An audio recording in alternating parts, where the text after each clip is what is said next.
Hello. In today's lecture, we're going to talk about Chapter 14, Lecture 7. We're going to start with our first two learning objectives in this video, and we'll talk about the other 6 in 2 subsequent videos. So in today's video, we're going to be looking at chemical kinetics and looking at how it differs from thermodynamics. Chapter 14 is all about chemical kinetics. We've talked about thermodynamics many times, but now we're going to actually look at the kinetics of a reaction.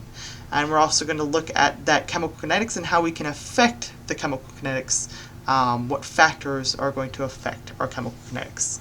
Chemical kinetics itself is going to be the study of the reaction rates.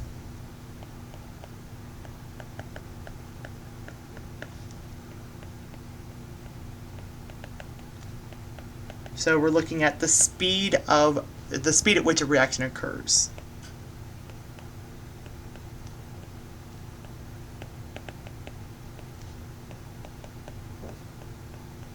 Here is a table of a couple of different chemical reactions and their reaction rates. So these are all considered thermodynamically favorable reactions, and despite the fact that all of them are going to be thermodynamically favorable, that does not necessarily mean it's going to have a very fast reaction rate. So we have up here some really fast reaction rates, but as we go down this list, the reaction rates are getting slower and slower.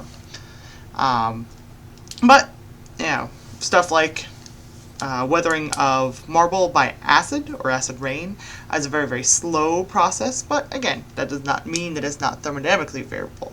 So we can have things that are considered not chemically favorable, but kinetically favorable, but are thermodynamically favorable. So let's look at really the difference between thermodynamics and kinetics. Thermodynamics itself is going to be when we're looking at energy of products and reactants.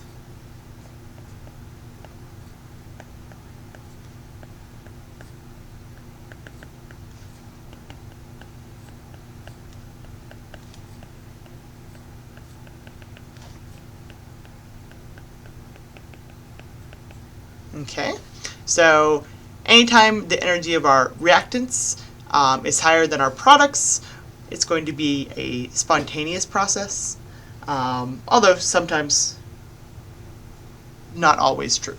But something like this, O2 gas plus H2 gas going to H2O is going to be considered spontaneous, which means it's going to occur without any additional energy input. If we were to take any reaction that's considered spontaneous and reverse it, so if we were to take 2H2O, breaking it down into O2 gas plus H2 gas, water splitting reaction, this is no longer a spontaneous process, it's a non-spontaneous process, and therefore we must supply energy.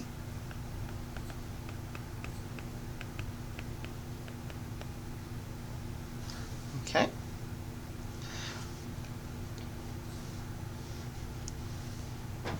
So, kinetics, however, just tells us the speed of a reaction.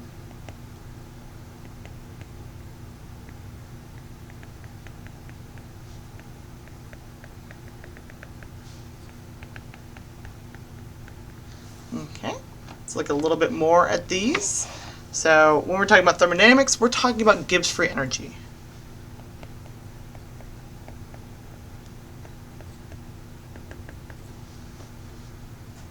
So this is going to be the energy difference between our reactant and reactants and products.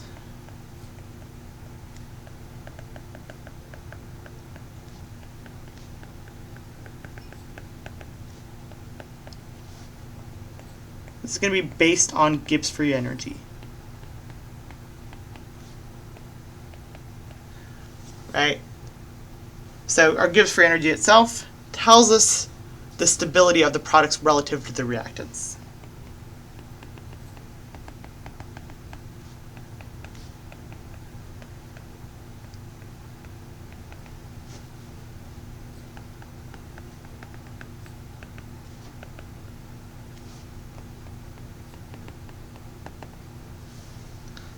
Okay, kinetics.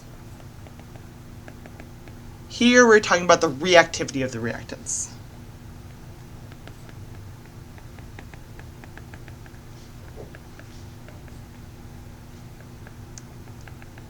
But we don't really look at the products as much here. It also describes the rate, so it describes the rate of the reaction and how fast equilibrium is reached.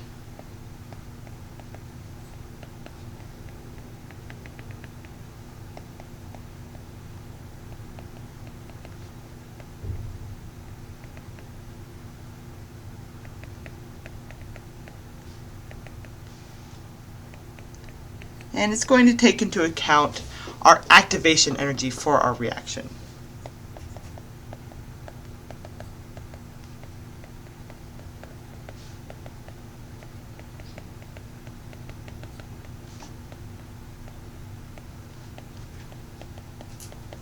Our activation energy itself is how much energy needs to be inputted to have a reaction occur. So we don't just look at our reactant energies and our product energies, we're also looking at the energy to convert from one substance into the other, and that's where activation energy comes in. So thermodynamics, we're looking at the energy of the reactants and products. Kinetics, we're looking at that activation energy.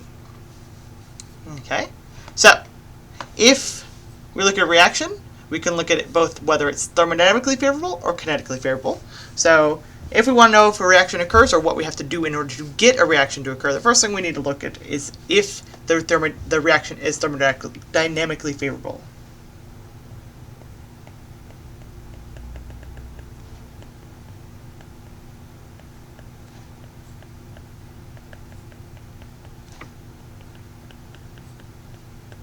Okay, so if we have something that is not thermodynamically favorable, so if the answer is no here, then we need to add in energy.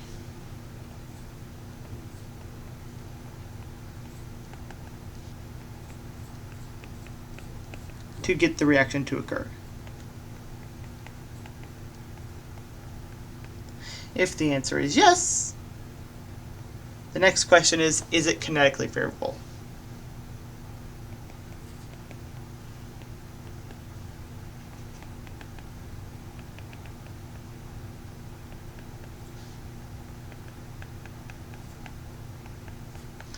Here, again, we can have a no or a yes. With a no, we need to find a way of lowering that activation energy.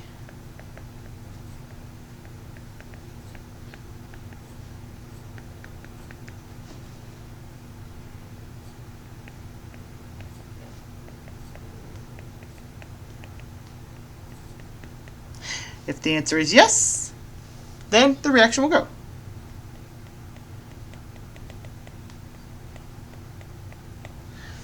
Now, we still can have things that are both thermodynamically favorable and kinetically favorable that are still going to be slow reactions. For instance, iron. Iron is both thermodynamically and kinetically favored, but it is a very, very slow process. Okay, so with kinetics, a lot of times you're looking at how we can affect that reaction rate. So we're going to start by looking at the views of kinetics. How do we view kinetics? And we do it either macroscopically in terms of reaction rates or microscopically, so what's going on a molecular level.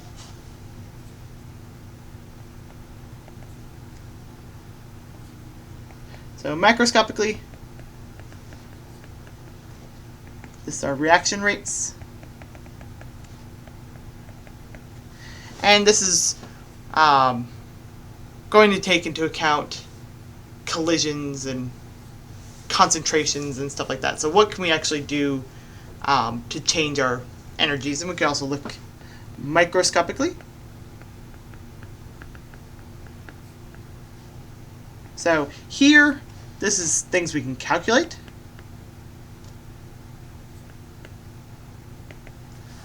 Okay, with microscopically, we're looking at molecular level.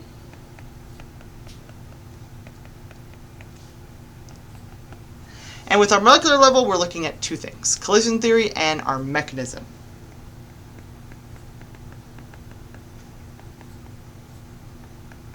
With our collision theory, we're talking about colliding reactant molecules.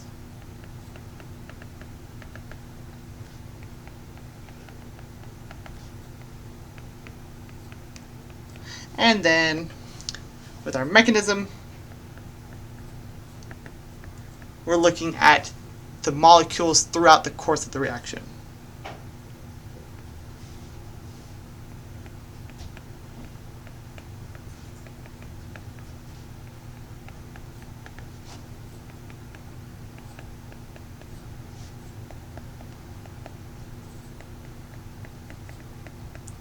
So with the mechanism, we don't generally see that.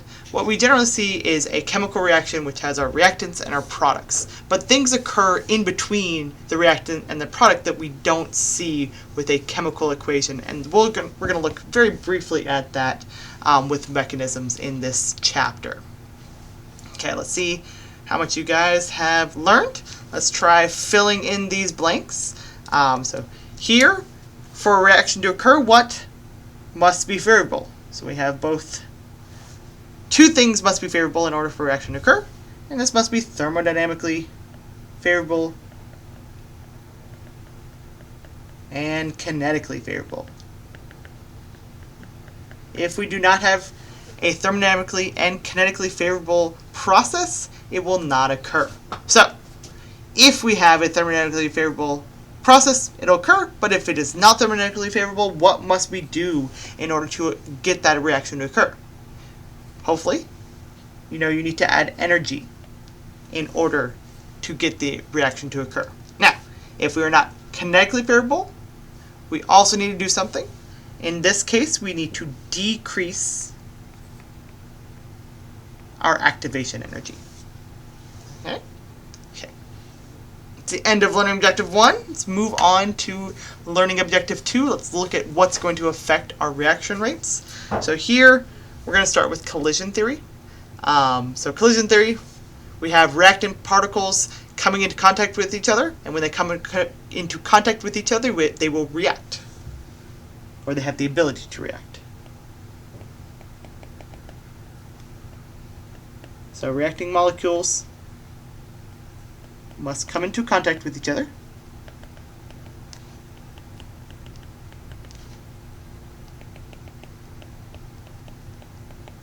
So they must collide in order for a reaction to occur.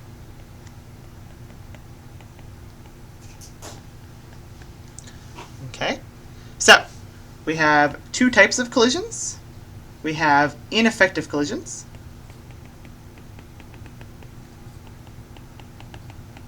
So these are collisions that do not result in a reaction.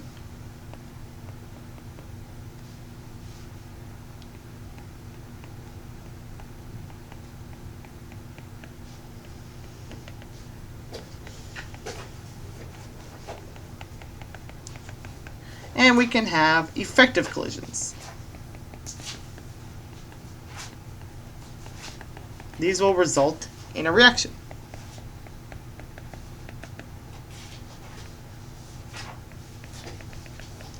And for them to be effective collisions, they have to have two things. They have to have enough energy, and they have to be in the correct orientation.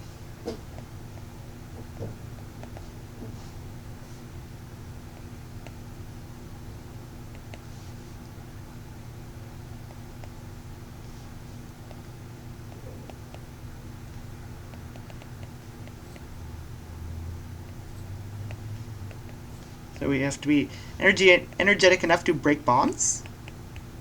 So that's our activation energy. And they must be in the correct orientation.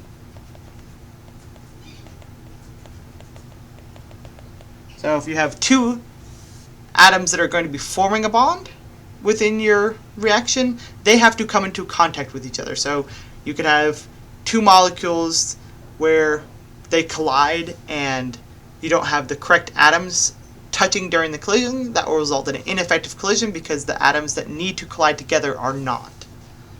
Okay? So, we want to affect our reaction rate. we want to change our reaction rate, we have to change our collisions. We have to make them more frequent.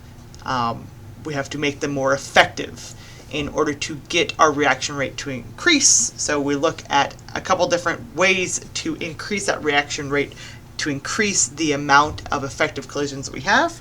We look at one, concentration of reactants. So greater concentration of reactants is going to result in greater number of collisions. Greater number of collisions, greater chance of having effective collisions. Next is going to be temperature